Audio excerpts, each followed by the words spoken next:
Prepare to experience the strongest radio allowable by law. Secrets will be revealed. Myths dispelled. From the studio gym where excuses never apply, it's Superhuman Radio with your host, Carl Lenore.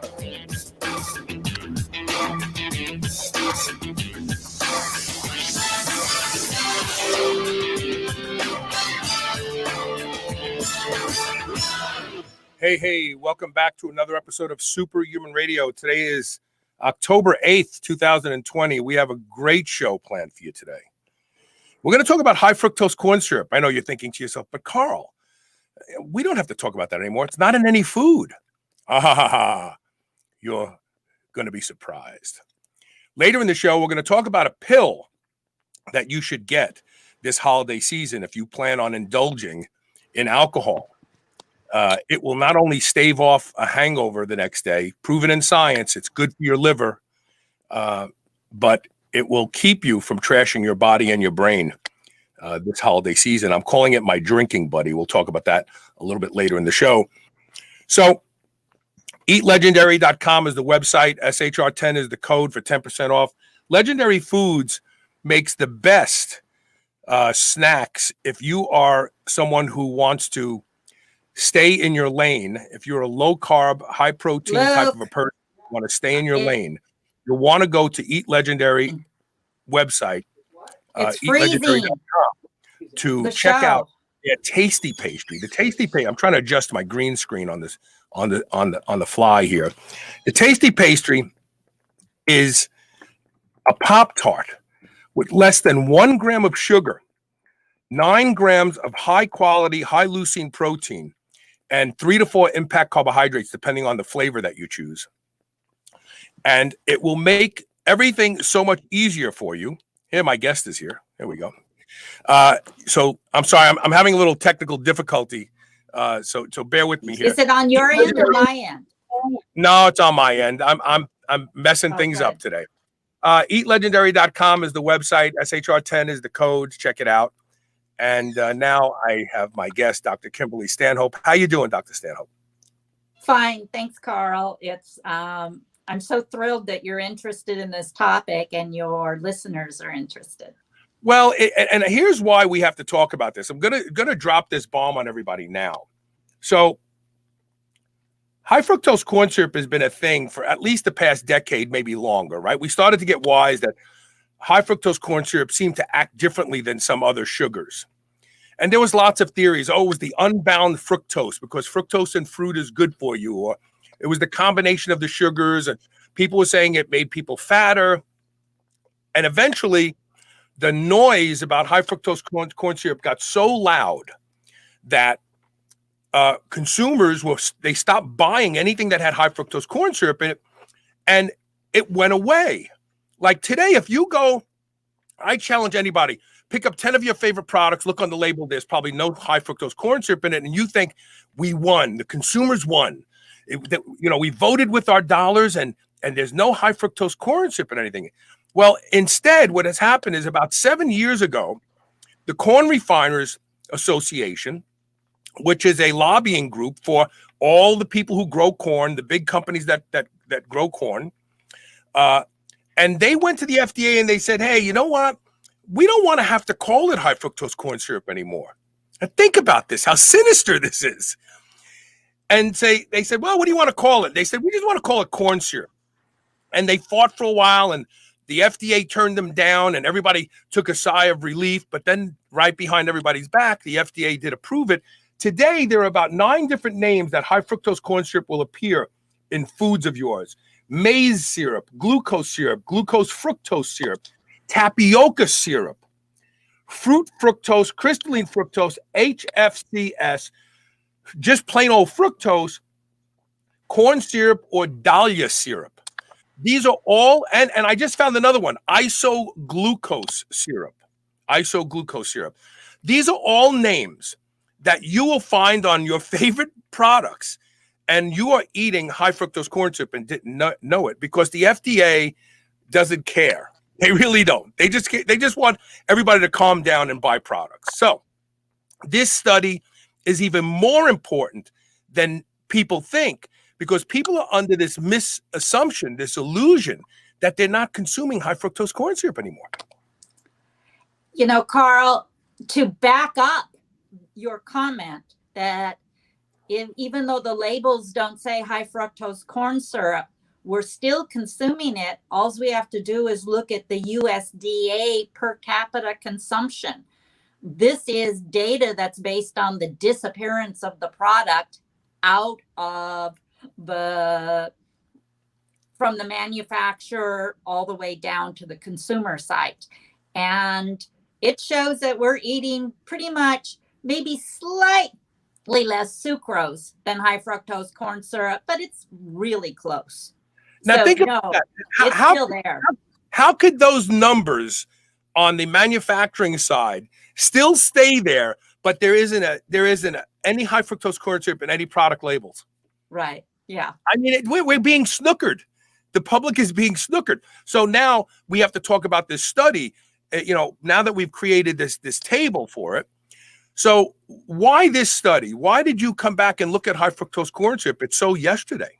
What preceded this research that made you look at it again? Basically, this research didn't get planned to say, gosh, let's see if glucose and fructose, when they get together, is more problematic than pure fructose. Because we didn't think we were going to see this. This is a byproduct of the study that followed up. It's called our seminal study. This is the study that put my research group on the roadmap. We compared fructose, glucose. It was a very controlled study. Subjects lived with us at the Clinical Research Center. Note the weight gain between groups was identical. Match diets, match activity levels. And we reported, and this was way back in 2009, that fructose had all these negative effects that promote cardiovascular disease and diabetes compared to glucose.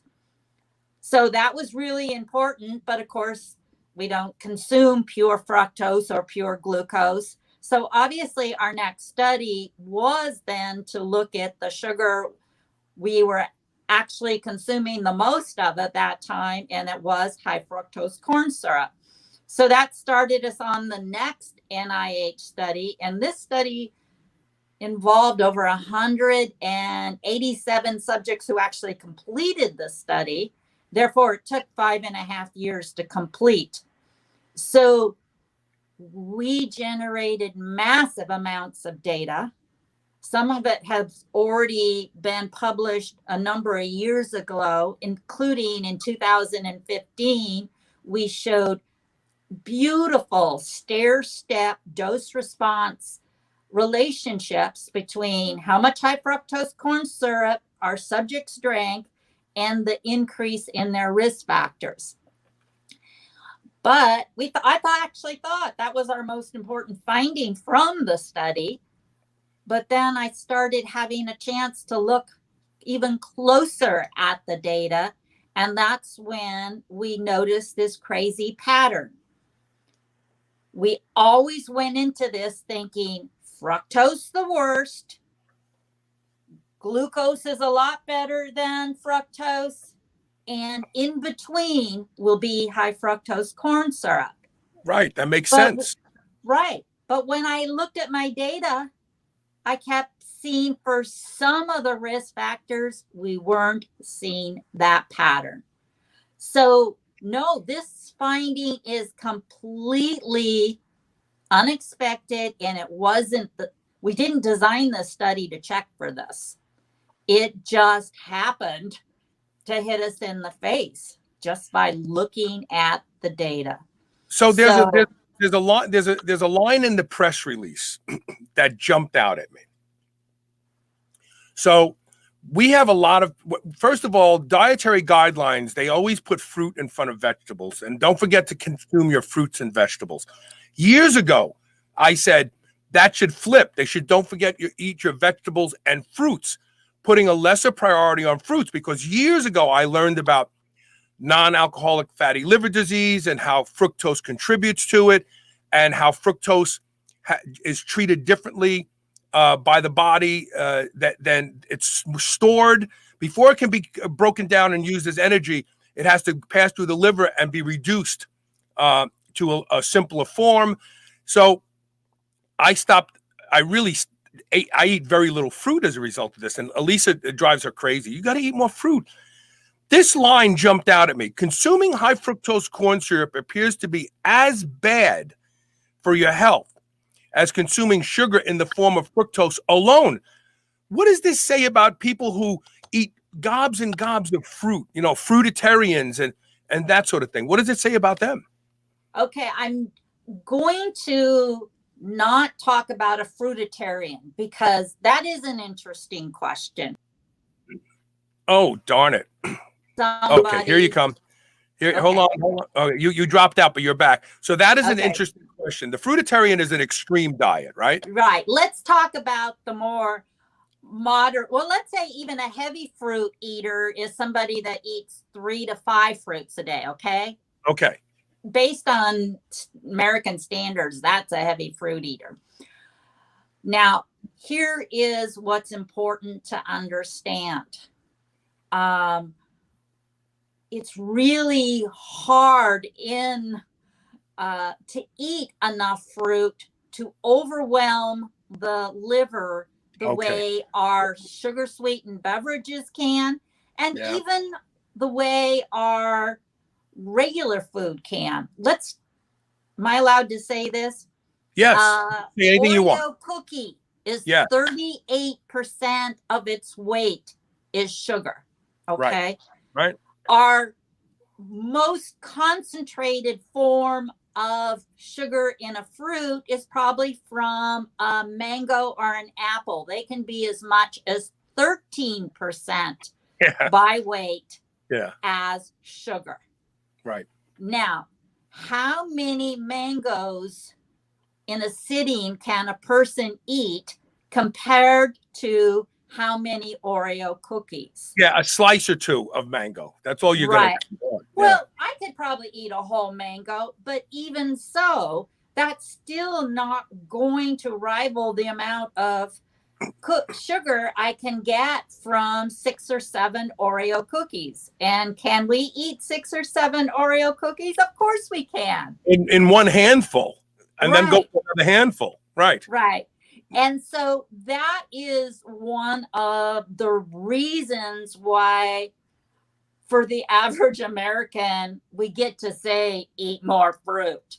Right. But the other is because fruit is so high in fiber, and obviously the Oreo cookie is not, or the sugar sweetened beverage is not, the speed with which the fructose gets to the liver is very, very different.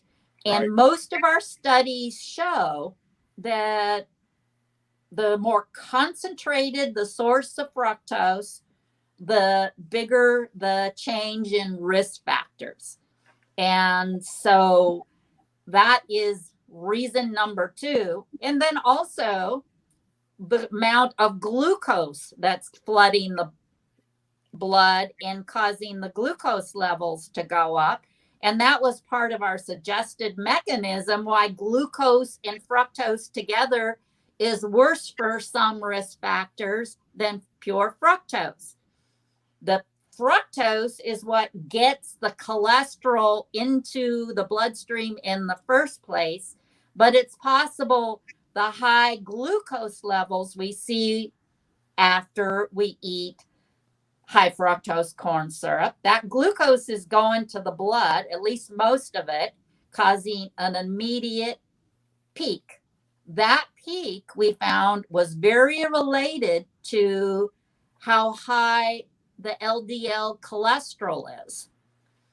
So we are hypothesizing that our synergy between fructose versus glucose, meaning their interaction, Fructose does its job first, sending the cholesterol to the blood, but the high levels of glucose may glycate the cholesterol, the And that LDL particles.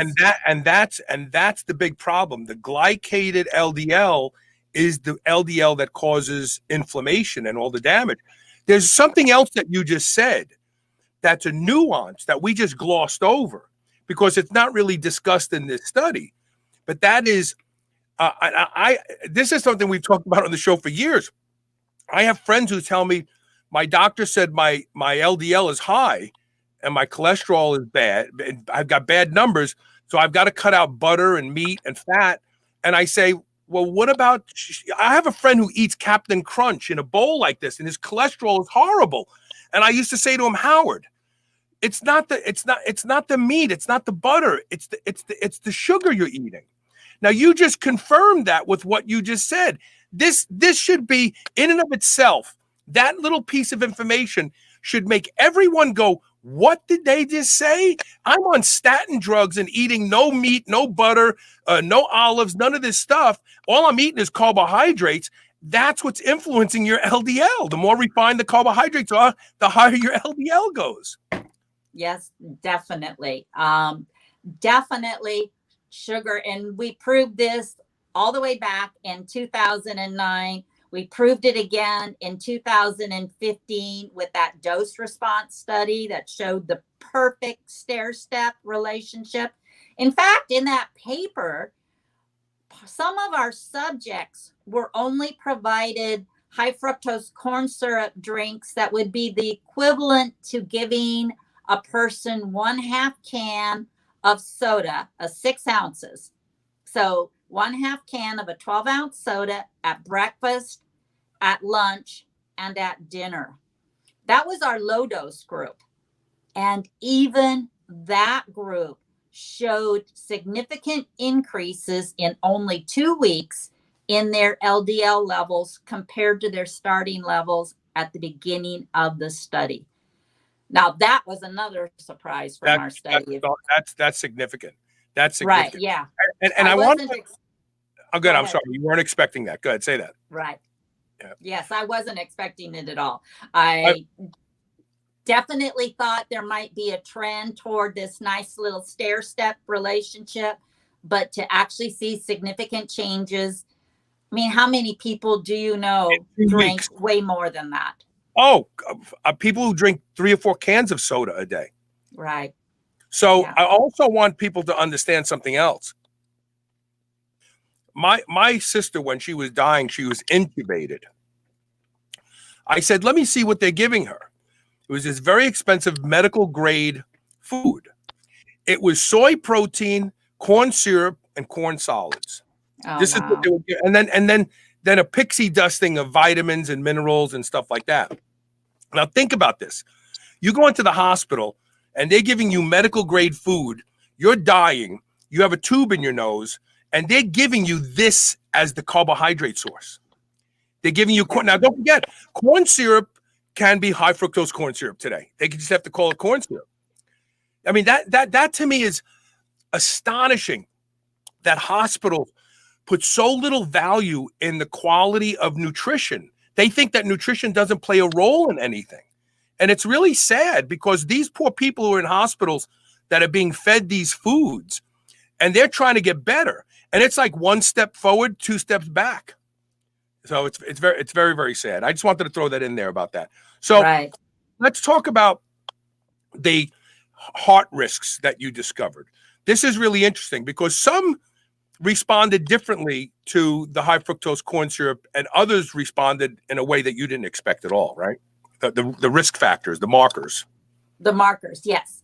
The risk factors that are most of a product, like an immediate downstream effect of overloading the fructose with liver, those risk factors were the expected pattern.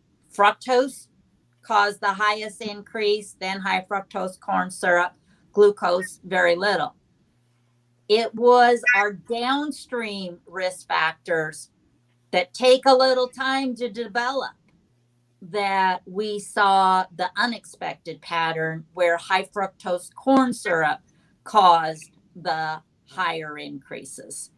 And these are actually, okay, LDL, ApoB, non-HDL cholesterol. These are the risk factors that many scientists consider to be most predictive of cardiovascular disease. Right. So it's important from that point of view, but it also makes sense to me because if I give a group of subjects an immediate all days worth of high fructose, let's say fructose or high fructose corn syrup with their meals and collect their blood all day, I'll see triglyceride go up instantaneously. It'll be up after lunch and it will stay up all the way till about 3 a.m. in the morning.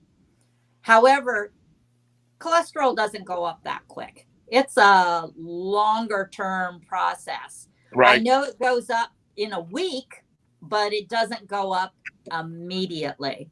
So when we're talking about these downstream risk factors, we're talking about a lot of things being involved, not just fructose showed up in the liver and we're instantly going to get this high cholesterol. So it did make sense that way, that there's more mechanisms related to the bad things that fructose does than just it's in the liver. Lots of mechanisms involved. A lot of things get involved. And we're also, in our case, we are speculating, but it hasn't been proven yet, that the high glucose levels are getting involved too. So fructose is processed differently than glucose, right? Right. Glucose goes right from the gut into the bloodstream, right? It goes past the liver. Now, the liver could pull all that glucose in, but it can't because glucose has this terrific enzyme in charge of where it goes. If the liver needs energy, then that enzyme is turned on and pulls as much glucose as the liver needs. As soon as the liver doesn't need any more glucose, that enzyme turns off. And it's called being regulated by hepatic energy needs or liver energy needs. But there's a very different enzyme for fructose. This fructose is not regulated by liver energy needs. In fact, it doesn't appear to be regulated by anything, at least from the point of view, what turns it off? Nothing. Right. The switch is always on. So, and you know why? And think about it. From an evolutionary perspective, we would have never had continuous amounts of fructose. In fact, we probably would have gone long periods of time, seasonality. And to quote Leslie Aiello from the Wenner-Gren Foundation, she said, the apples of our ancestors weren't the apples today. They've been hybridized to be sweeter and sweeter and sweeter.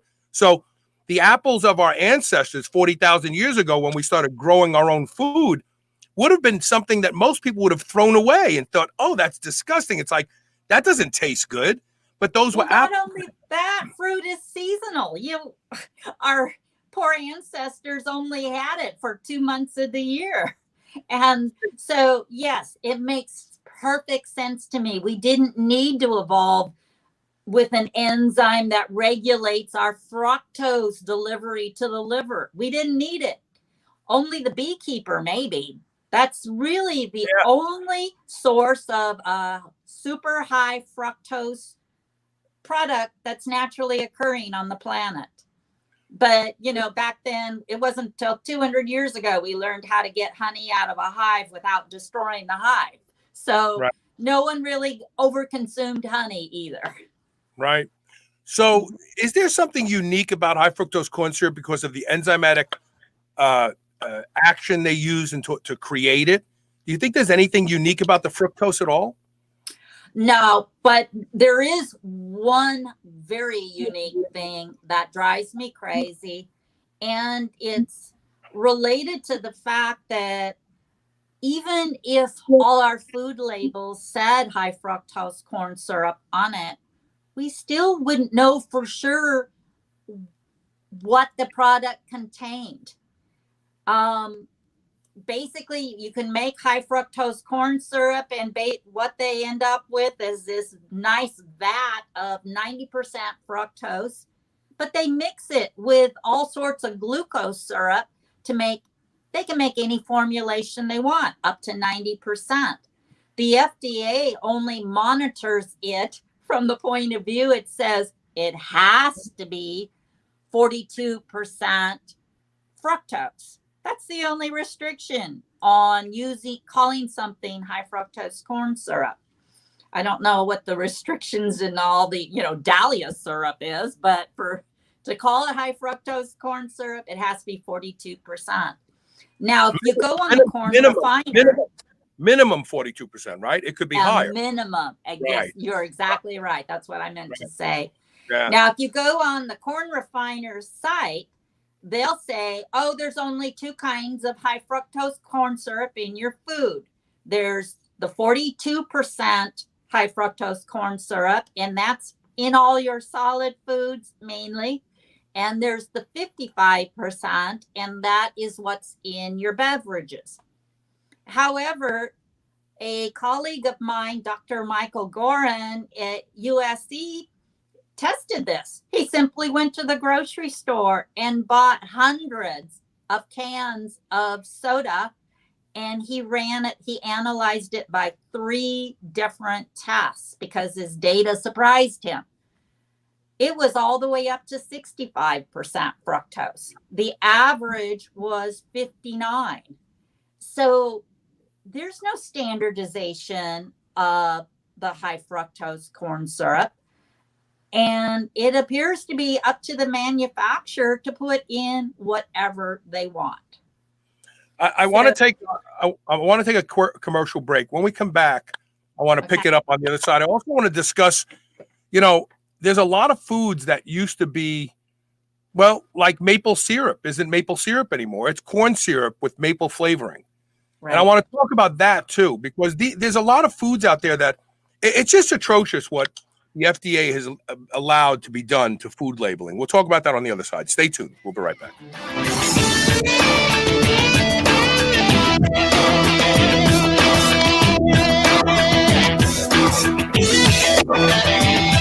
Chronic stress leaves us tired, distracted, and physically vulnerable. Apollo Neuro is here to help you take control. Apollo Neuro is a new wearable that trains your nervous system to be more resilient to stress. Apollo's gentle vibrations use your sense of touch to help you recover from stress, going from fight or flight to rest and digest so you can relax, get to sleep, focus, and stay healthy. Developed by physicians and neuroscientists, Apollo Neuro has been tested in multiple clinical trials and is proven to improve heart rate variability, the key biometric of stress. Special offer for friends of Superhuman Radio. Try Apollo Neuro today and get 15% off your purchase at apolloneuro.com/superhuman. That's APOLLONEURO.com/superhuman. Guys, you've heard about this revolutionary acoustic wave technology that improves your sexual performance. It's been used in Europe for 20 years and has a 90% success rate of reversing symptoms of ED. Even if you're not suffering from ED, it can take you back to peak sexual performance of your younger days. The Phoenix uses powerful sound waves to clear plaque blockage and substantially increase blood flow. It's easy to use, has no side effects, and can be done in the privacy of your own home. Doctors have been charging thousands of dollars for these treatments. Go to shrnetwork.biz/Phoenix and use the code SHR for a special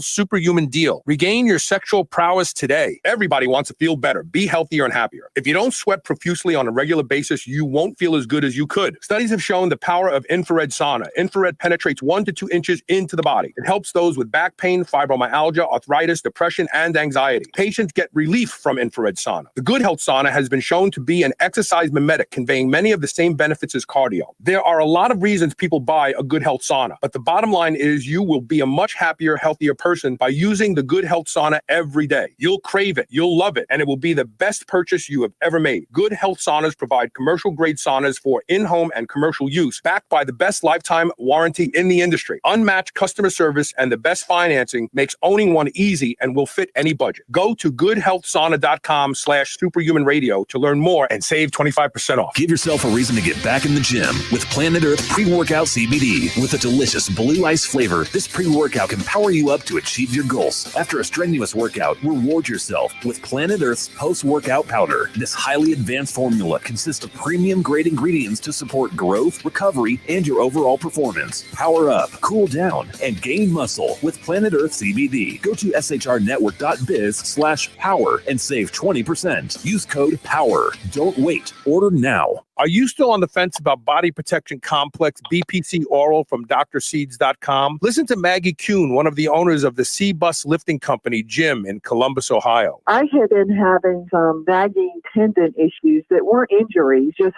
things that were annoying. I'm 58 years old, so just older tendon kind of issues. For us powerlifters, we really don't stop training when we have just nagging issues. We just kind of keep pushing through. And I started the BPC. What I noticed was I was doing some heavy tricep stuff that would have killed me before when I had an elbow problem, and I was able to do this with literally no pain at all. Go to drseeds.com, drseeds.com. Use coupon code SHR and save 20% off your bottle of BPC Body Protection Complex today. Do you remember those delicious toaster pastries you had when you were a kid? The rectangular sugar-filled snacks? Well, guess what? Legendary Foods has just made low-carb toaster pastry. This is the first of its kind, and honestly, these things are amazing. They have 3 to 4 net carb, less than 1 gram of sugar, and 9 grams of protein. You can eat them right out of the wrapper or lightly toast them. The only question is, which flavor? Strawberry or brown sugar cinnamon? They're available at eatlegendary.com and Amazon. You're listening to the Superhuman Channel. We're ripped and we're ready.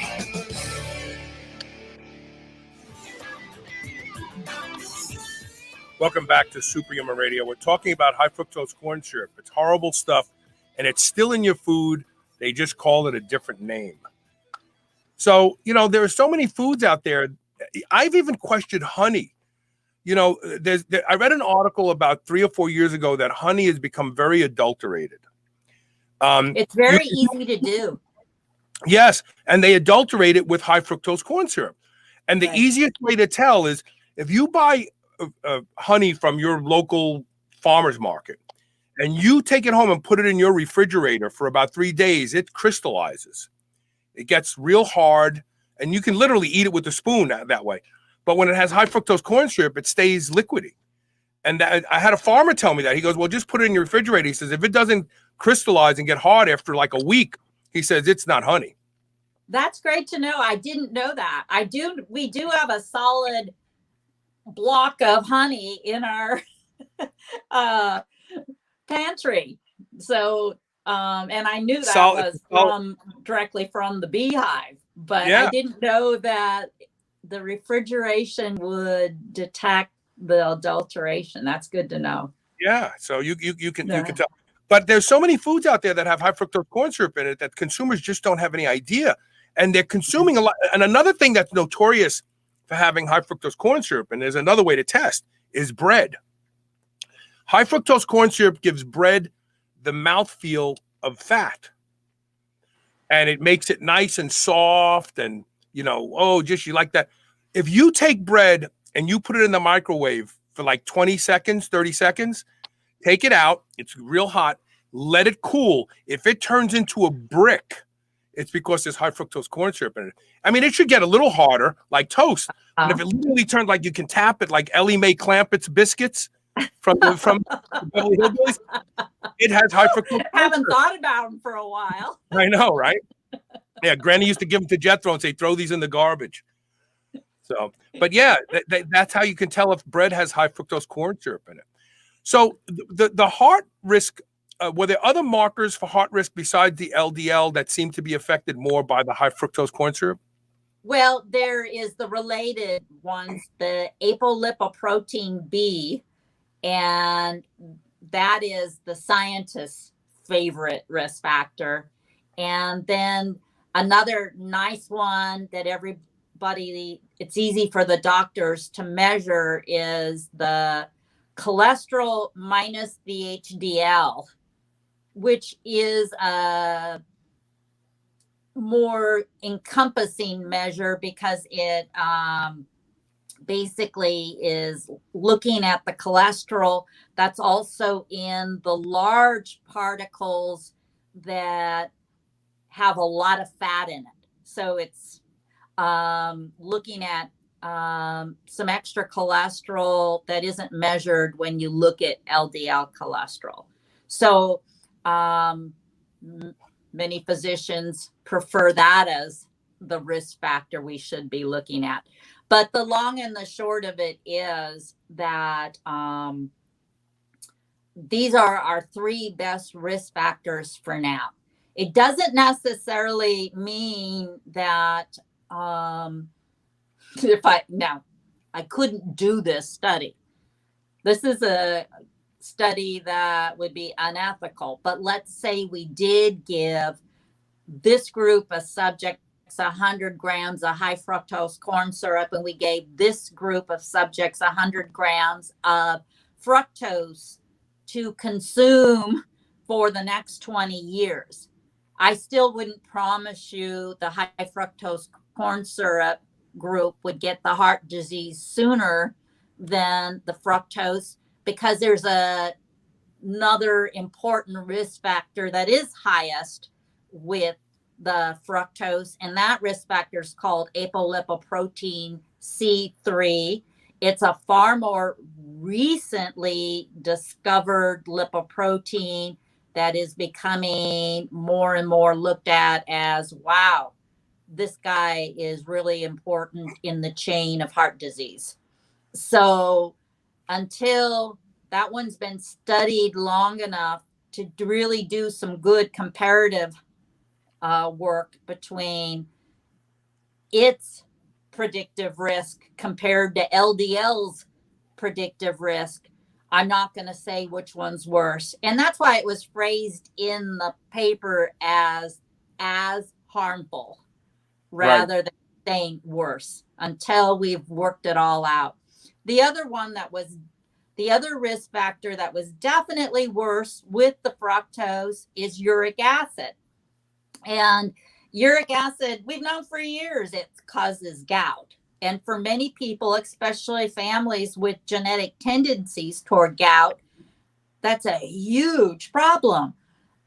But uric acid is being studied, especially at the University of Colorado in Denver, by a very respected researcher. And he considers the uric acid that is caused by fructose to go up is a huge mediator in high blood pressure and kidney disease. Sure. So that's a very important connection. Unfortunately, it's not a connection we can study that easily in humans because it takes a while. But in mice, rats, it does look like it's a big deal. So we have to kind of just say they both are bad for now, watch it, and not choose one as being worse than the other. But, we don't consume pure fructose anyway. So the bottom line is avoid high fructose corn syrup. But I also don't want to go on record saying, so eat all the sucrose you want, because I don't believe that either. Sugar is not the good thing. And see, right. There's 2 things I want to mention. Excuse me. The first is that most diabetic foods use fructose syrup because they say that it hits the bloodstream slower. It definitely does. No, it does. But think about diabetics always have non-alcoholic fatty liver disease too. Oh, I know. No, it was, to maybe give a diabetic a gram or 2 of fructose a day, I can live with. But the idea that, oh my gosh, this miracle sugar fructose is not going to raise your blood glucose, so you have a substitute, eat away, is lethal. That is the worst possible advice for a diabetic imaginable. So the other thing is, I have a friend who has gout, and his doctor keeps telling him to cut back on his red meat. Never talks to him about, and my buddy loves sweets. He likes to go have Krispy Kreme donuts, and I've told him this before. I said, it's the sugar in your diet that's causing the gout. His doctor tells him not. It's not. It's the high purine meats. And you know what the funny thing about that is? There are high purine vegetables. Right. I think celery is one of them. I think. But there are some high purine vegetables, and doctors never tell them avoid red meat and these 3 vegetables. They just say avoid red meat because of the high purine protein. Yeah. I do know a patient with gout whose doctor did go one step beyond your friend's doctor and did say, and I believe it was broccoli, because when he told me I'm not allowed to eat broccoli, I was appalled. And then I looked it up. Yes, it's high in purines, but this doctor too never mentioned the sugar. Never mentioned the sugar. It's really And yeah. Did you ever look at inflammatory markers in any of the research comparing these sugars? Because I have to believe that sugars raise inflammation dramatically and rapidly. Yes. The unfortunate thing, though, is the inflammation effects are at the tissue level. So we'd have to have liver samples. Punch biopsy. Right. We can't get those. And it is my personal belief that the blood doesn't necessarily reflect what is going on in the tissues. And so, yes, we've had a few random inflammatory factors are higher with fructose versus glucose, but it's not good science because we measured 30 of them and only 2 of them were higher. Mm-hmm. So it's not like something we want to publish and say this happened. Whereas the animal work, it's solid because they can pull out livers and they can pull out fat pads and actually measure these inflammatory factors. And yes, they do see effects of sugar. But we're behind in the human research, and it's going to take a while before we can kind of get around that. So let's address that for a second. If inflammation is up, blood gets thicker. Interestingly enough, all of the anti-inflammatory compounds in our diet or drugs all thin the blood, without exception, all of them. And inflammation thickens the blood. And when you look at the diabetic model, they always have to take blood thinners because they're getting clots. The thrombotic index of their blood goes up. No one says to them, let's go back and let's go redesign your diet. Let's cut a lot of these simple sugars and let's cut a lot of these starchy carbs out of your diet. Let's lower your dose of metformin so that you don't become hypoglycemic. Let's lower your insulin so you don't become hypoglycemic. Let's get you into a low carb lifestyle. It's astonishing to me that doctors don't talk about low carb lifestyles with their patients. Instead, they tell them to buy cookbooks for diabetics, which all use alternatives to plain old table sugar that are just as bad for them because they're still sugar. In my mind, there is pretty much no metabolic disease that can't be improved by pounding into the person. Let nature be your food processor. Eat the food as it's grown. Right. As close to the picked out of the field as you can get. And,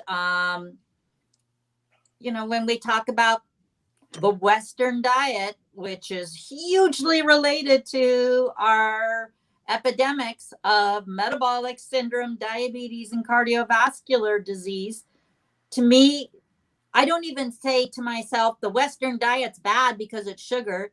I say the Western diet is this refined, easy to eat, so convenient, so palatable, so available. So you don't have to cook it, and that's the problem with the way we eat. I'm Yes. sorry. Well, I was going to Go say ahead. Dr. Paul Dudley White. Do you know who he is? Mm-mm. He's one of the founders of the American Heart Association. Okay. He was also one of the Roosevelt's personal doctors. He wrote a position paper in 1921. And he said that he had only encountered one myocardial infarction through school, through his internship, through his early private practice. Only one. But by 1921, the rate of heart attack, myocardial infarction, was skyrocketing in the United States. And he attributed it to two things. The introduction of Crisco in 1910. He said, return to animal fats, tallow, lard, and avoid these these hydrogenated vegetable fats. Number one. Number two, he said sugar. He said the American consumption of sugar had tripled and quadrupled. And he said, we need to, and you know what? He's the guy who brought the electrocardiogram from France to the United States. And he was one of the founders. There were three people. He was one of the founders of the American Heart Association. His position paper was swept under the carpet because then Procter & Gamble launched their first product, Crisco, and it was selling. Anytime a manufacturer tells you this is better than what is made in nature, whether it's formula versus breast milk or a synthesized fat versus a natural fat, run for the hills because they're lying. And he wrote that paper, and it was Grace just completely ignored. And then 50, 60 years later, we're like, oh, trans fats are bad. And no one paid attention to him when he talked about it back then. Yeah. And then he, of course, was followed 30 years later by Yudkin, and the industry trashed his career. Right. He was discredited. And so I still remember when we got the summary statement back from the grant we wrote saying, we want to do this super controlled, answer the question once and for all, fructose versus glucose. We got back a comment from one of the reviewers, and these are always the critical comments saying, this is a stupid idea because, anyway, this reviewer said, Yudkin's work has already been disproven. Why in the world are you going and revisiting this again? Luckily, the other two reviewers were open to the ideas and actually paid attention to our preliminary data, and we got funded anyway. But what if we had run into two of those reviewers, two of them who had said, Yudkin already has been disproven, forget it, done, end of story. We would have never have done that study. And I really do think the results from our 2009 were absolutely instrumental in leading to a huge number of researchers joining and adding to the evidence base, plus all the epidemiology data happening because we did prove once and for all in a very controlled environment, fructose is worse than glucose. And that just started the ball rolling. But you're right. It's really, really sad how long a new idea has to be around before it can even get the funding to be truly proven. And, and I saw you still naysayers. This research was funded by the NIH, and there were no conflicts of interest. This wasn't done by any group. So that's the other nice thing, that you had the latitude to do what you wanted to do. Right. It the conflicts of interest is a subject dear to my heart because while at the very same time I was doing this study that led to the dose response data that showed high fructose corn syrup, the worse the risk factor. The corn refiners paid their favorite consultant $10 million to do a dose response study. It's really almost hysterically funny to compare our conclusions. I got p-values less than 0.000006 Right. for the effect of high fructose corn syrup on uric acid. They didn't even find an effect. They don't show the data. They just report no effect. Right. But that's a little bit what science has come to with online publishing. There are now so many journals out there.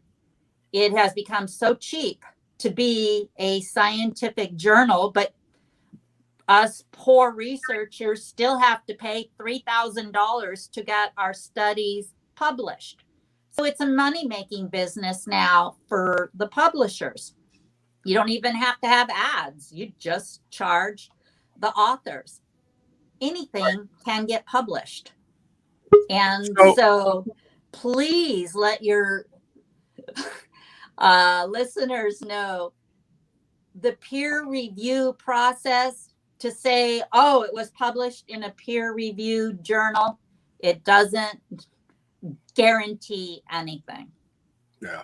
You have to look at a lot more than just that. I want people to take this information seriously. And I want you to go to superhumanradio.net to this show's write-up and look at the names that high fructose corn syrup hides behind and start voting with your dollars. We are smarter than this. We don't have to be snookered. And sure, you're going to have to give up a couple products that you thought were great for you.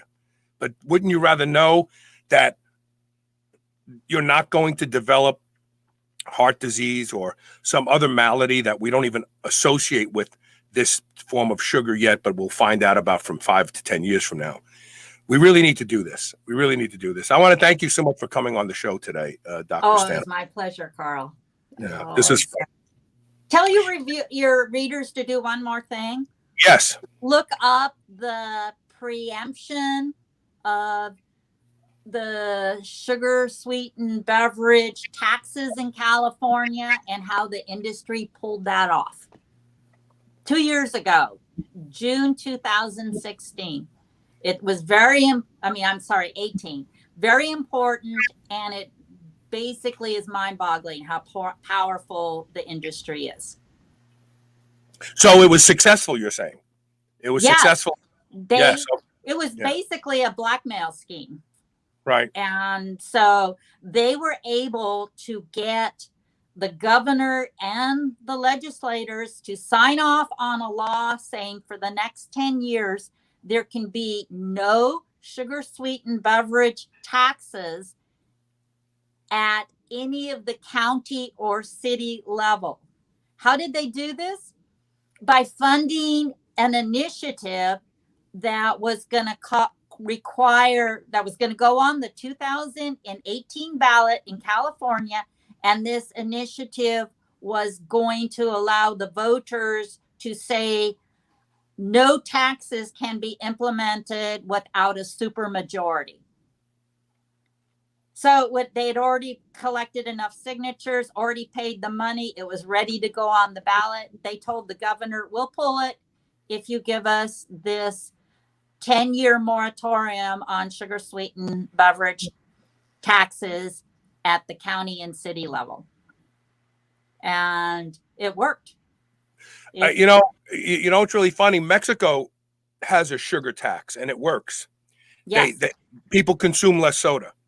I've been involved in that. I've been down there many times when it was being implemented. So I was down there presenting data and research results. When it was in danger of being repealed, I was down there with more data. And then just lately, they had another scare and we did a podcast. So no, they're very busy down there. It's the group I'm involved with is a group that's funded by the Bloomberg Foundation. Mhm. And it's the most amazing group. They have worked so hard to improve life down in Mexico from the point of view of water availability and sugar. And the Bloombergs keep supporting them, and it's a wonderful, wonderful thing. They're great, great people. I have nothing but the highest respect for them. That's great. Great. Thank you for being here, Dr. Stanhope. We'll have you back again. We'll have you back again, okay? Oh, I'd love to, Carl. Thank you. Take care. Take care. We're going to take a quick commercial break. When we come back, we're going to be joined by Chris, Zach. We're going to talk about your new drinking buddy for this holiday season. Stay tuned.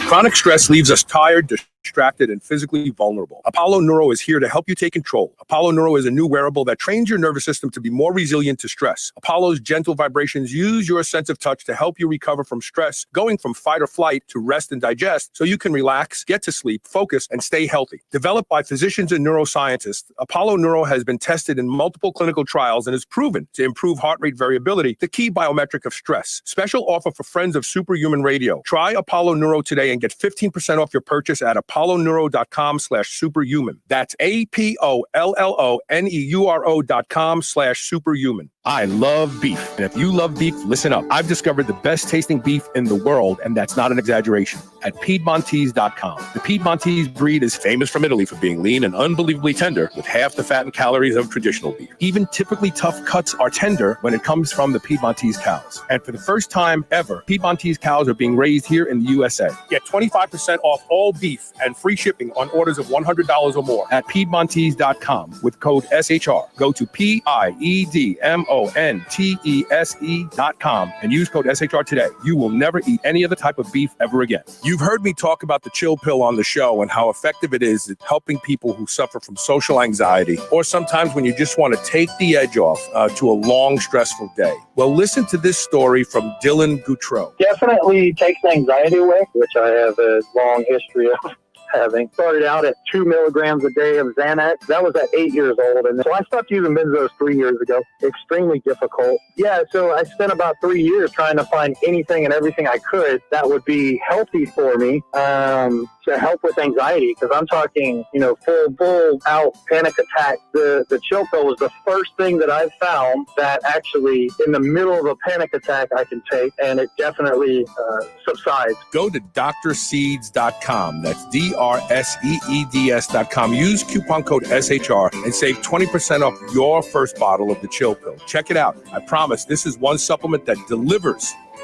Want to improve mental energy and focus? Try the new Superhuman Stack from Pure Nootropics. Stack Dynamine, Salbutamine, Theocrine, and palmitoyl ethanolamide together and feel the lights go on in your brain. Find your perfect mix of these four. Carl likes 1 cap of each and 2 caps of Dynamine. Bam! Lights on. Go to shrnetwork.biz/superhuman stack, all one word, today, and get yours for 25% off plus free shipping. That's shrnetwork.biz/superhuman stack. When craving a snack, reach for Select Savory Snack Sugar-Free Biltong, the healthy alternative to sugar-laden beef jerky. They use a fattier cut of beef, making it more tender and flavorful. For mealtime, choose from their 63 seasonings, which are sugar and additive-free. From chipotle rub to savory pumpkin spice, you'll find an option to suit your palate. Go to shrnetwork.biz/SSS today. Use code SHR15 to save 15% on any meat snack or seasoning. Savor the flavor today. Guys, you've heard about this revolutionary acoustic wave technology that improves your sexual performance. It's been used in Europe for 20 years and has a 90% success rate of reversing symptoms of ED. Even if you're not suffering from ED, it can take you back to peak sexual performance of your younger days. The Phoenix uses powerful sound waves to clear plaque blockage and substantially increase blood flow. It's easy to use, has no side effects, and can be done in the privacy of your own home. Doctors have been charging thousands of dollars for these treatments. Go to shrnetwork.biz/Phoenix and use the code SHR for a special superhuman deal. Regain your sexual prowess today.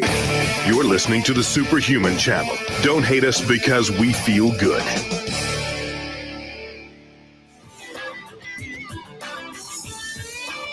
Welcome back to Superhuman Radio.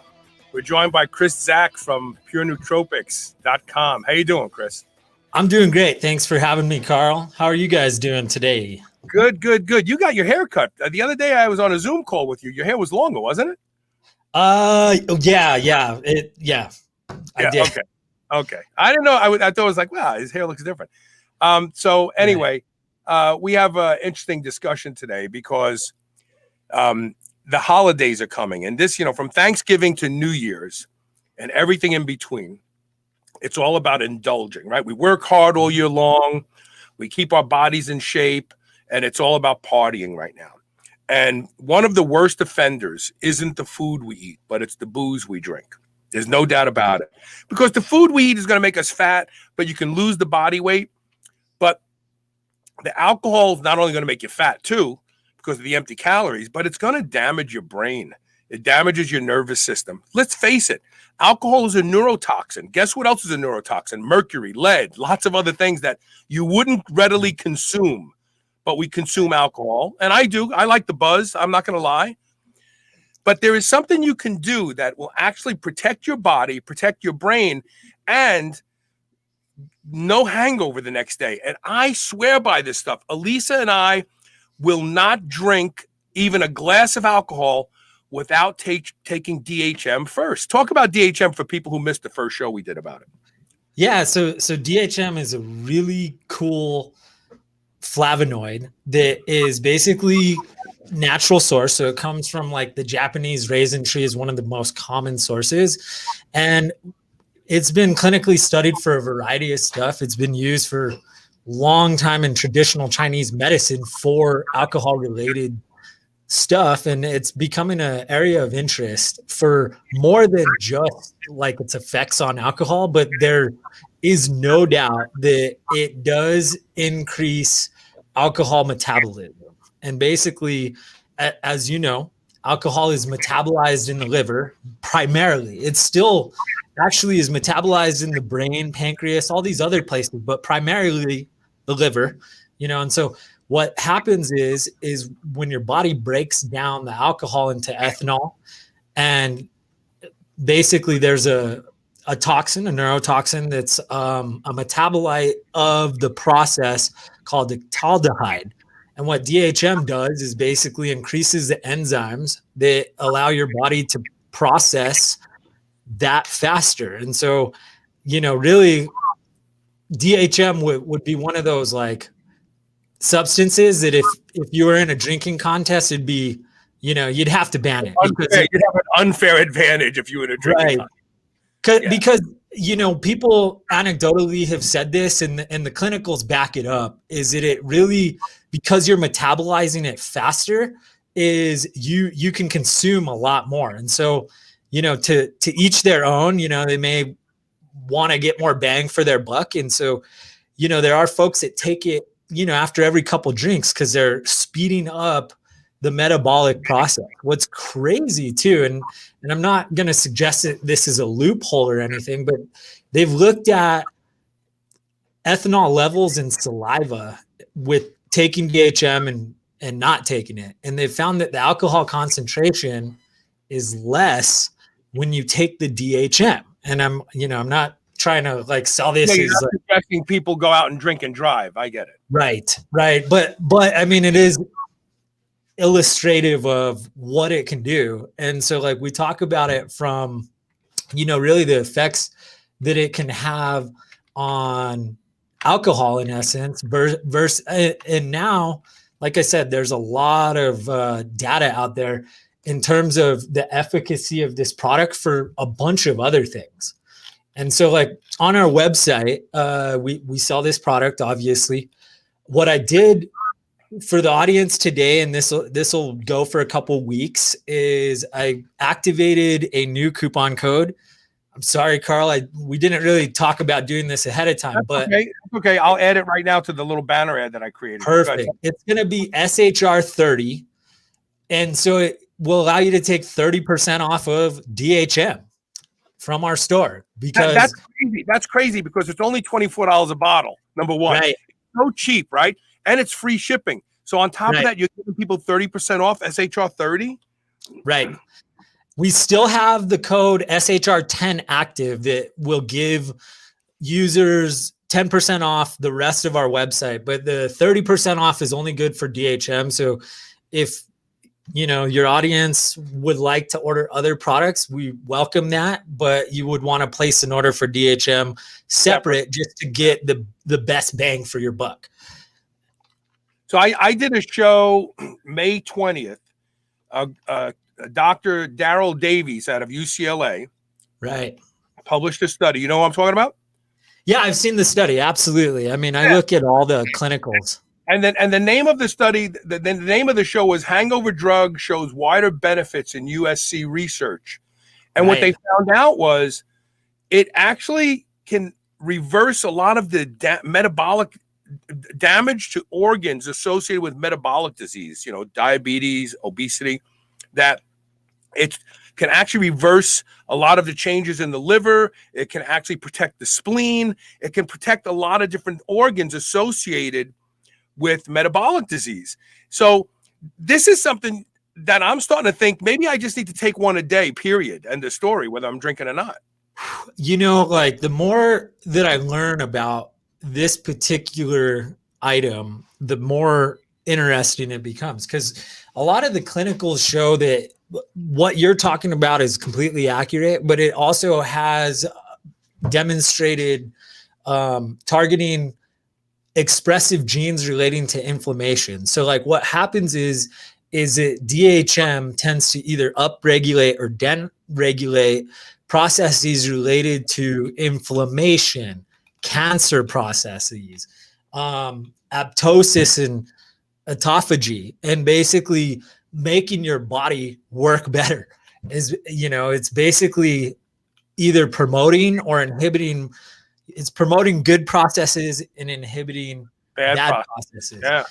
And so what we like to do as well is, on our product pages at the very bottom, we have a section of references where you can basically go and look at all of the references. And with our product pages, we got to be real basic on what we can say you about can't make any suggestions or hey, this is what it's good for or anything like that, right? Right. But so one of the things we go after stuff that's real cognitive focused. And so really the reason that we started using this ingredient wasn't necessarily because of the anti-alcohol effects, but it's also interacts with GABA receptors. And what's neat about it is it has neuroprotective effects. It protects against oxidative stress in the brain and in the hippocampus. And so it has a lot of really wide effects, that target a whole lot of different things. And the alcohol metabolization is just one of the many cool benefits of it. What's really neat too is that they've studied the use of DHM for people going through alcohol withdrawal, and they've determined that it acts kind of like a benzo because of the interaction with the GABA receptor, which allows people to actually get off of alcohol with a lot less severe withdrawal symptoms. Wow, that's interesting. Yeah, there's a lot of really cool stuff about DHM, and it is something that, like you said, is I've actually considered to start taking it very regularly because of all the benefits, So that's all well and good, but let's be honest, we are talking about partying here.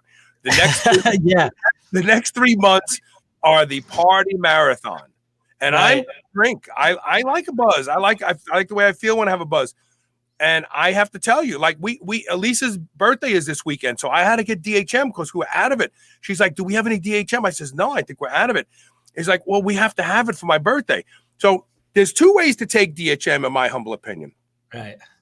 If you're going out to dinner and you're going to have a few cocktails, take one before, And then when you get home before bed, take one. If you're staying home and you want to just get hammered a little bit, don't take it until after you've been drinking, because you'll have to drink a lot more to get hammered. But it works. I can tell you that at 62 years old, when I even drink moderately, I can't go to the gym the next day. I just don't feel good. But when I use DHM, I jump out of bed in the morning and I'm always amazed. It's like, how many times have I used it now? And I'm always amazed. Like, I don't have any hangover. I don't feel like I drank at all last night. It's like, it surprises me every time. Right. And I have the same thing. And I, like, as I said last time, I feel like the older you get, the more affected you are the next day. And so DHM has been a real useful tool in an arsenal when you're, want to be productive the next day, essentially. Yeah. And I wouldn't be surprised if it has some beneficial effects on cholesterol. I have a feeling we're going to see a study come out in the next couple of years about that, because it's so potent on the liver. It's just amazing. But the other thing I wanted to mention was, I want to tell people this: when you go to bed that night, have a glass of water next to your bed, because DHM will make your mouth a little dry. If you take one, maybe not. Like if you don't take it before you go out to dinner and you come home and you take it then it'll start just burning up the alcohol while the first couple hours of sleep, and boom, it's all gone. And you may not notice anything, but when you bookend it, when you take one before and one after, you'll notice your mouth is a little dry. So just have a glass of water at the bedstand, and you'll thank me for that for that recommendation. But this is look, if you're someone who has the occasional drink, you must have DHM in your supplement drawer, in your medicine cabinet, wherever you want to keep it, because it's ridiculous. It's foolhardy. It's reckless to drink without it. I mean, like if somebody said to you, hey, if you know how when you fall, you hurt yourself. Yeah. Well, you're going to be playing some sports today where you're going to fall. There's this pill that if you take it, that no matter how many times you fall, like you don't bleed, your knees don't get hurt, everything's right. You'd be like, oh, I got to take that before I play football today. That's what this stuff is like. It's like, if you know you're going to have a drink or two, take it. It's going to help you. You're going to feel better. And you're protected. And let's be honest, what you're really doing is, you're protecting your body and you're protecting your brain. This is protection. That's what this is. Totally. Right? Because again, the alcohol is metabolized in more than just the liver. And so the aldehyde is toxic, and it's eating away at the tissues in your brain and your pancreas and your liver. It does it primarily in the liver, as we know. But the other interesting thing that I want to mention too is last time we talked about hangover supplements that have a combination of different ingredients. What I came across more recently is a study that showed that DHM in combination with other flavonoids is actually less effective than DHM by itself. I can guess why too. You know why? They're all being metabolized through the same pathway in the liver. So it's blocking. It's like if you have one computer on the internet at home, it's buzzing right along. And now somebody else logs on and all of a sudden you're sharing bandwidth. It's not buzzing anymore. So you don't want to dedicate that bandwidth just to the DHM. That makes a lot of sense. That's a fantastic analogy. Exactly. And so like there are competing ingredients that you may have. And so, we've had a lot of good response from our straight DHM product, and so it's just real only DHM. That's all you're getting in there. And it's, real friendly. It's very innocuous in that you could take large amounts of it without really any nasty side effects or anything like that. Great stuff. Jump on this. Go to shrnetwork.biz/DHM. Use the code SHR30 for 30% off. You get free shipping. Absolutely get 1 or 2 bottles for the holiday season. If it's 2 of you, get 3 bottles, and just take one before you go out to party and one after. And you'll thank me. I promise you'll want to email me and go, I can't believe it. I drank so much last night. I woke up this morning. I feel great. Like, who doesn't want that? Who doesn't want that if you enjoy drinking once in a while? Again, go to shrnetwork.biz/DHM, SHR30 for 30% off. It's a great deal. Great deal. And you know what? Totally surprised because I didn't expect the code. It's only $24 a bottle. That is so generous of you. Thank you. Well, we want to do it for your audience. You have a great audience, and we're happy to be part of the show. And so we want to share the love to the extent possible. It's also, any good, I don't want to say drug dealer, but any good supplement company is going to kind of get you in the door. And with a good product, we're going to get repeat orders. You know what I mean? And once people, try it and see that it has a good effect, they're going to want more. I'll never be without it. That tells you I'll never be without DHM ever again. I mean, because I like to drink. I like to have a drink on the weekends. I like to, kick back a little bit. I mean, that to me, I'm Italian. That's part of enjoying life, Right. Yeah, exactly. So, yeah, that's wonderful. Chris, thanks so much for that. And thanks for being part of the show. Again, one more time, shrnetwork.biz/DHM. Use the code SHR30 to get 30% off and free shipping. Check it out. I promise you will love it. We're going to take one last commercial break. And when we come back, I posted my post-workout peptide stack injectable on Facebook and Instagram and got a lot of inquiries why I have the things in it that I have in it. I'm going to talk about that when we come back. And it'll just take 10 minutes, so stick around. Thanks, Chris. See you later, brother. Yeah, thanks, guys. Have a good day. All right, stay tuned. We'll be right back.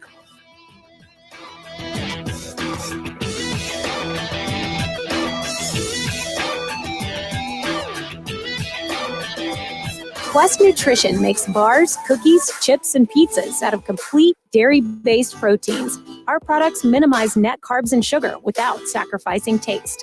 Each delicious chocolate-flavored chip, cookie chunk, and crunchy crumble is custom-made to maintain Quest macros. It's time to enjoy foods that work for you, not against you. It's time to enjoy your Quest.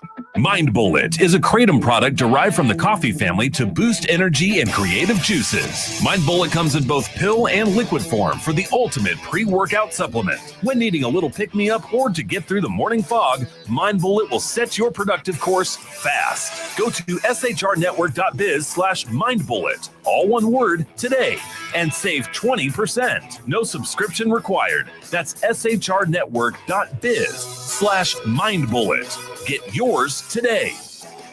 My friends over at Bioptimizers, makers of industry-leading digestive supplements, have created a special recipe for you that helps boost brain performance in the morning. They make products Primergen V and Primergen M, potent liquid vitamins and mineral formulas loaded with absorbable vitamin Bs and trace minerals in a fulvic and humic acid base. You stack that with 3 capsules of Capex, their enzyme and energy supplement, and the effect is even stronger. You'll be buzzing without jitters or any negative side effects for hours. Bioptimizers calls this the Brain Boost Stack, and they're running a special promotion for you at shrnetwork.biz/brainstack. That's shrnetwork.biz/BRAINSTACK. You can get an additional 10% off from the normal package price with the coupon code SHR10. It's a powerful way to get your brain going and optimize your daily focus, memory, and performance. Whether your goal is to build muscle or burn fat, you'll find everything you need at Redcon One. Need help getting a good night's sleep? Try Fade Out, or the most popular pre-workout supplement on the market today, Total War. Sign up for their new transformation challenge and win $10,000, or shop for apparel that people at the gym will know that you are serious about your training. Need a testosterone booster that works? Check out Boomstick. Whatever you need, you'll find the best quality supplements on the market at Redcon One. Go to redcon1.com. That's REDCON, the number 1.com, or go to superhumanradio.net and click the Redcon One banner ad today.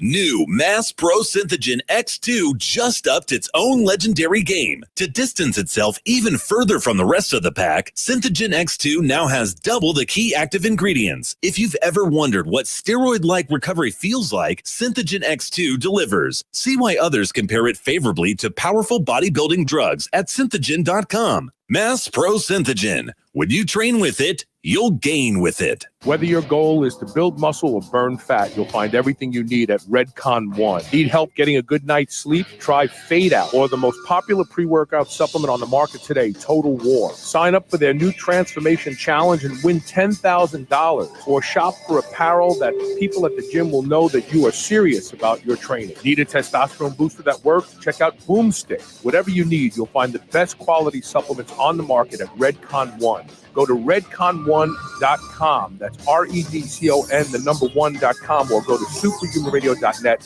and click the Redcon One banner ad today. Spit that out right now. This is the Superhuman Channel.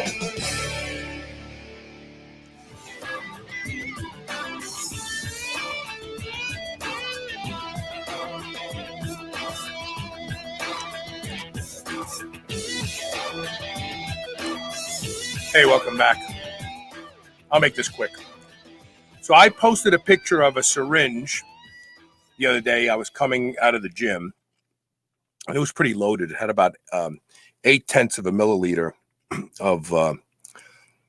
of liquids in it. And I said, this is the best post-workout stack I've ever used, and it's true. And what the stack is comprised of is... and I'll be very specific. I get all this stuff from peptidesciences.com. And if you go there and try to buy any of these, if you use the code SHR, you'll get 10% off your order. And these are not cheap. These are not cheap. This is not some BS recovery supplement that you're going to buy on the internet for $35 or $40. But this works. I've stepped up my training, and I've stepped up my style of training. Any of you who tuned in for the Blueprint Power Hour on Tuesday know how I'm training right now. I'm using some very, very advanced techniques, and I'm feeling it. I'm feeling it, and my body is responding. But part of the reason my body is responding so well is because of this stack. So after training, I'm going to give you two versions of this stack because I have a prescription for growth hormone, and maybe you don't. But after training, I take an injection that has 2 IUs of growth hormone, a 0.5 milligram or 500 micrograms, or if you want to say it, of BPC 157, 500 micrograms of thymosin beta 4, 200 micrograms of growth hormone releasing hormone in the form of CJC 1295 without DAC, right? So that's just plain growth hormone releasing hormone. 200 micrograms of GHRP6. And between 66 and 100 IUs of oxytocin. And I'm going to tell you the oxytocin is the heavy mover in there. And why do I have those? So several people said, why would you have growth hormone and growth hormone secretagogues in the same syringe? That doesn't make any sense. But in fact, it does make sense. And here's why.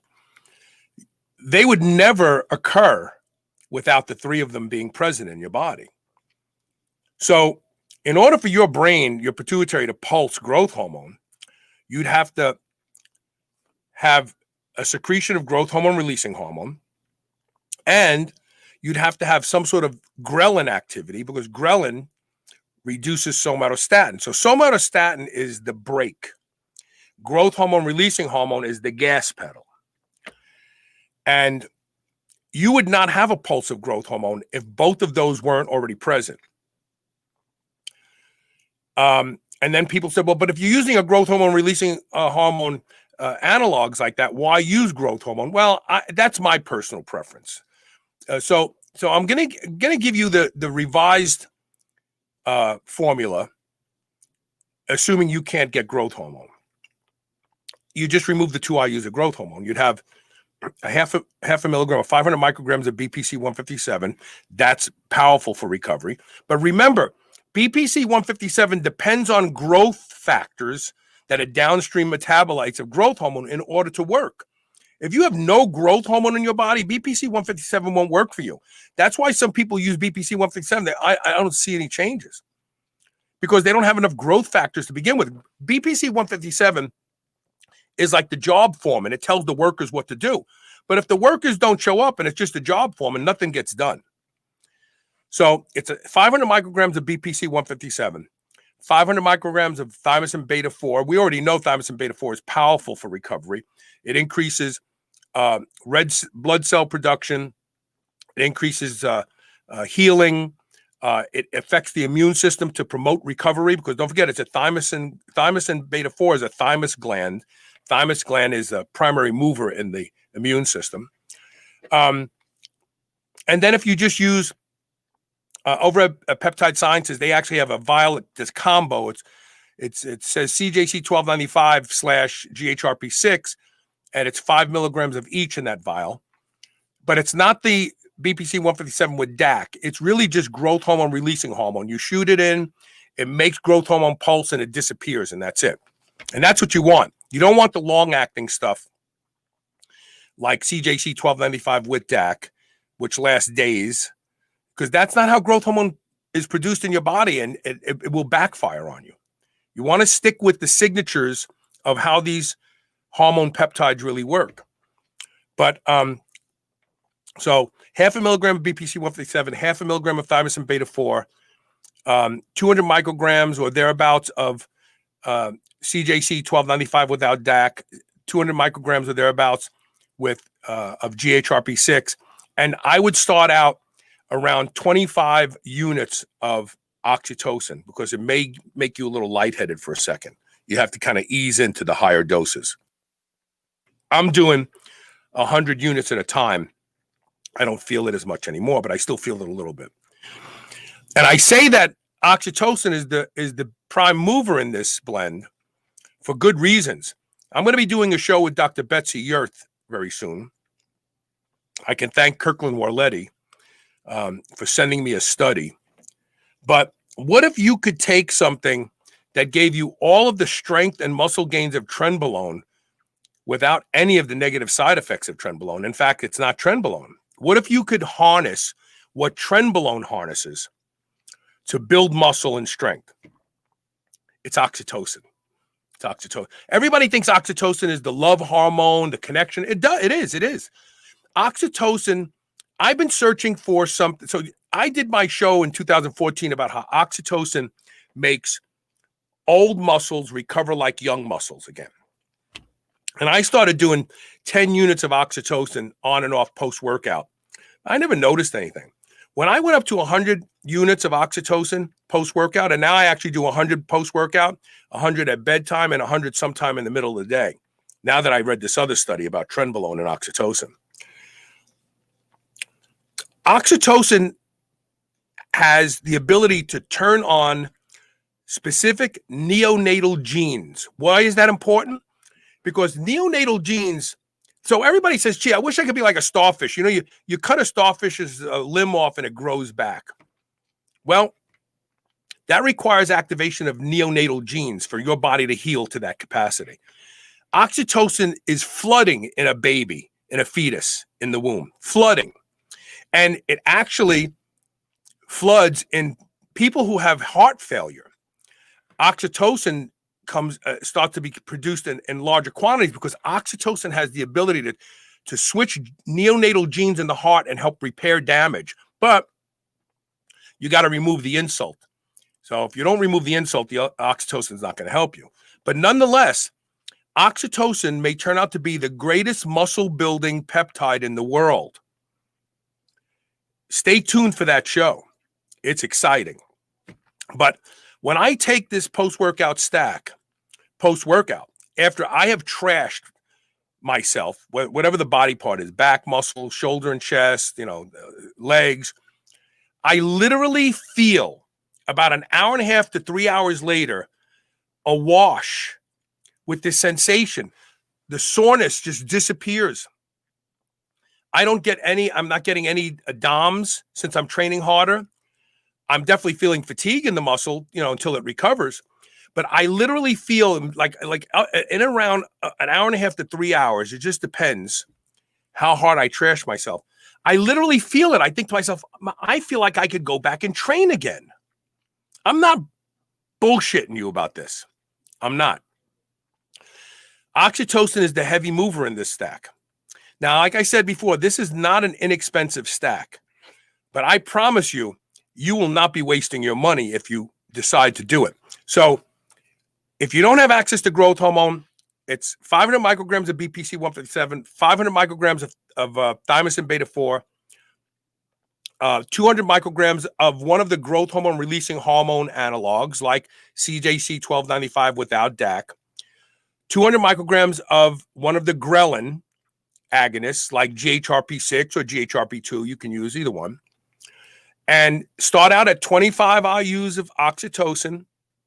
And as you become accustomed to it, you don't feel the head rush, go up to 50. And as you don't feel the head rush, go up to 75. And as you feel the head rush, go up to 100. I've taken as much as 250 units of oxytocin in a shot. And I can take it now. And before, it used to make my heart pound and my head, I would feel like my head was going to explode, but only lasts a few minutes. And then it goes away. So don't be afraid of it. But this stack will not only help you recover, but if you're over 40, you'll start seeing muscle. I can't believe how my body has changed in just a few weeks of using this stack. And I'm training harder and more frequently. In fact, I forced myself to take 2 days off, yesterday and today. I'm going to go train back tomorrow. But I was training every day with this stack. I'm not kidding you. So, and I don't get any commissions. I don't make any money on this, just for the record. So it's not like as though, yeah, go buy my stack and it's Carl's stack and I'm going to get kickback. I don't care where you buy your peptides, as long as they're legit. I know Peptide Sciences has legit peptides. Every single peptide they have on their website, on the page, has their latest mass spec analysis of the peptide. I don't see any other peptide guys doing that. I don't think anybody else even does that. I think they just, whatever China tells them is in there, they say that's what's in there. So if I'm going to inject it in my body, I have to know it's not garbage. If you decide to give this stack a try, you will notice differences in the first few days. Okay? So if you do, I want to hear from you. Send me an email at onair@superhumanradio.net. So that's what was in the stack, and that's why what was in the stack was in the stack. Hope that all makes sense to you. That's it for today. I'm off the air tomorrow. Monday, we have a great show. We have great shows all week, all next week. Thanks to Elisa Profumo. All right, that's it. Have a safe weekend. If you don't have DHM, don't drink. If you have DHM, have a drink. Don't forget, check it out. shrnetwork.biz/DHM. Use the code SHR30. Save 30% off. You must have some of this stuff around for the holidays, and you will thank me. You will absolutely thank me. This stuff is real. It does what it purports to do. All right, we'll see you Monday. Have a great weekend. Stay safe.